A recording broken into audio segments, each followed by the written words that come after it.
সাবেক প্রধানমন্ত্রী শেখ হাসিনা ভারত থেকে তার রাজনৈতিক কর্মকাণ্ড চালিয়ে যাচ্ছেন বলে অভিযোগ করেছেন বাংলাদেশের অন্তর্বর্তীকালীন সরকারের প্রধান উপদেষ্টা ডক্টর মোহাম্মদ ইউনূস।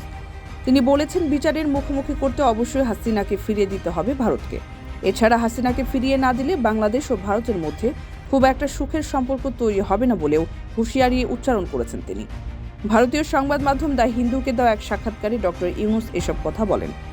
আগামী নির্বাচনে আওয়ামী লীগের অংশগ্রহণ বা কোনো রাজনৈতিক দল নিষিদ্ধ প্রসঙ্গে অন্তর্বর্তীকালীন সরকারের প্রধান উপদেষ্টা ডক্টর মোহাম্মদ ইউনূস বলেছেন, এসব বিষয়ে তার সরকার কোনো পদক্ষেপ নিতে চায় না। আওয়ামী লীগের নির্বাচনে অংশগ্রহণ নিয়ে করা প্রশ্নে ডক্টর মোহাম্মদ ইউনূস বলেন, আমরা রাজনৈতিক দলগুলোর ইচ্ছাকে সম্মান করছি।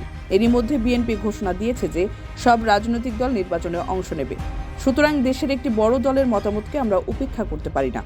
হিন্দুর সাংবাদিক জানতে চান, 5 আগস্টের ঘটনা কিভাবে বাংলাদেশ ভারত সম্পর্কের উপর প্রভাব ফেলছে, এটা কি একটা ধাক্কা হিসেবে এসেছে? জবাবে ডক্টর ইউনূস বলেন, এটা কেন হবে? বাংলাদেশ এমন একটি শাসন থেকে মুক্তি পেয়েছে যেখানে মানুষকে দুর্ভোগ পোহাতে হয়েছে, অনেকে নিহত হয়েছেন, অনেককে গুম করা হয়েছে, অনেক প্রতিষ্ঠান ধ্বংস করে দেওয়া হয়েছে। বাংলাদেশের এই মুক্তিকে বন্ধু দেশ হিসেবে ভারতের উদযাপন করা উচিত।